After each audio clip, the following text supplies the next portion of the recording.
Hi guys, so two things before I start the video. First, disclaimer, I'm sick and I do not sound my best. I feel like a sack of mucus.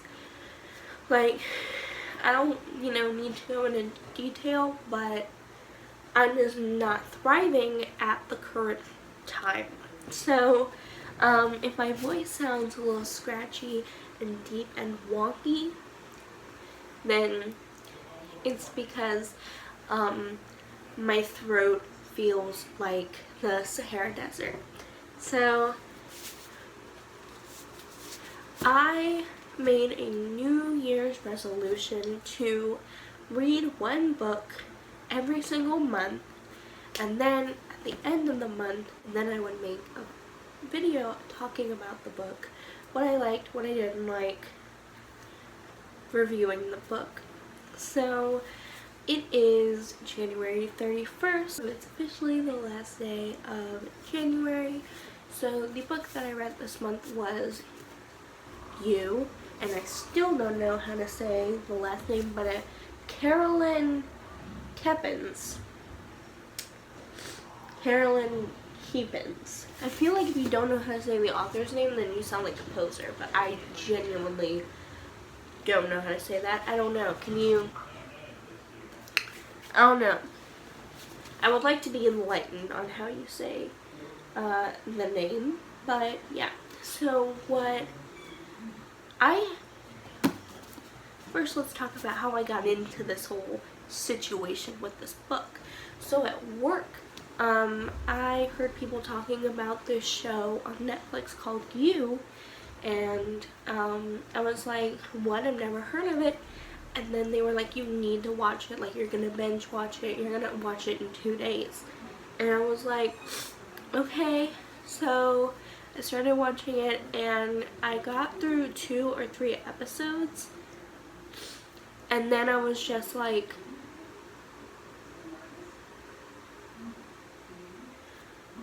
and it was a little much, and so I didn't touch it. And then because I usually do that with TV series, I'll like watch something and then like not touch it for a while and then come back to it.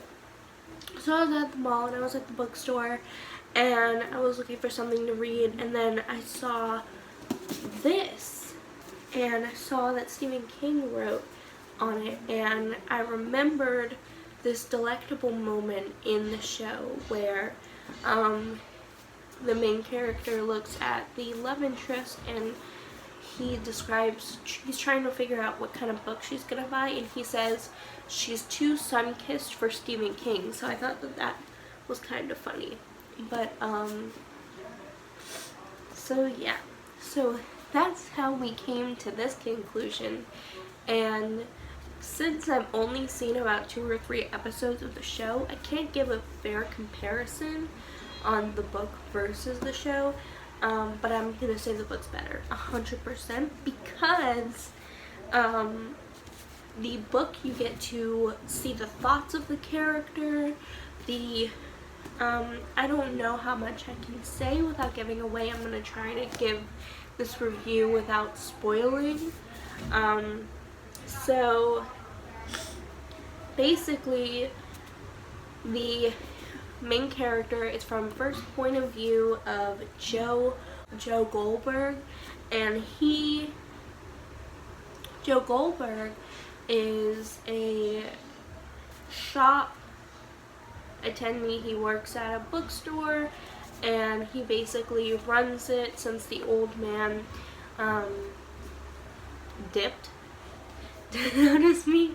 So he kind of like runs it with this other like college student, and he notices people coming in and out, and then one day he sees this one particular girl and he just gets innate interest in her, and he follows her around the store and kind of like picks up on little things about her, and it's very interesting. So as the book progresses, the content is very graphic, it's very adult. Very adult. Very adult. It's very mature. So I would recommend that if you are not somebody who is into sexually explicit content, or some people don't like curse words in their book, I would definitely say that this book would not be a good book for you, because there's a lot of swearing, there's a lot of explicit content, and there's a lot of dark themes in this book. So on a scale of 1 to 5, I would give this book a solid 4.5, which is a really good rating for me, because this book, I have not read a book in a long time that has made me feel this, like, just like I have to read it. Like, I feel like this book, like, I was constantly, like, turning the pages and I couldn't put it down. Like, this book definitely is good for people who like the darker side of life, who like to explore the minds of criminally insane people, and it's definitely good for people who like to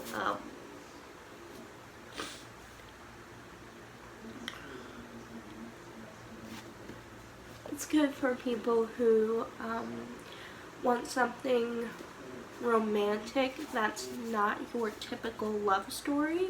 Actually gave me 13 Reasons Why vibes, and I say that it gave me 13 Reasons Why vibes is because before, which this was before the TV show was a thing, which I think definitely ruined the book.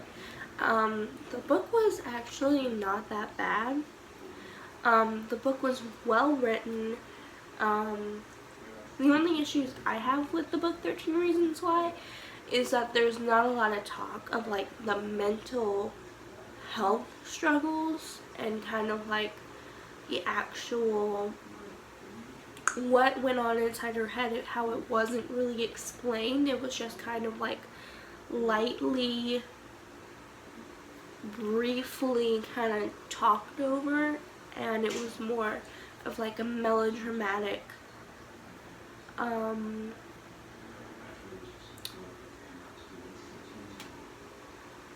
I think it played into the stereotype that teenagers overreact, and I think that it actually did more harm for people who struggle with mental disabilities and people who are struggling with depression and suicidal thoughts. And I think because it sort of painted them in the light, whether it was intended or not, which I don't think it was intentional, but it sort of painted them in the light that people with mental disabilities are attention seeking and or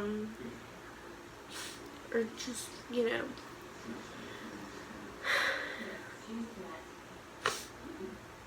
anyway, that's another video. The point I'm trying to make is that the beginning of the 13 Reasons Why book, this sort of had the same kind of feel, to where it felt like a nice, simple, clean YA, but like there's some darker stuff going on. So yeah, in conclusion, the book is great, it's amazing. I would highly recommend, I recommended this to people that I know, and I'm definitely gonna read the sequel to this book, and yeah, so my next book, the book I'm reading for February is, I've already started on it, I'm not much into it, but It's called The Book Thief by Marcus Suckus, and that is my book for February.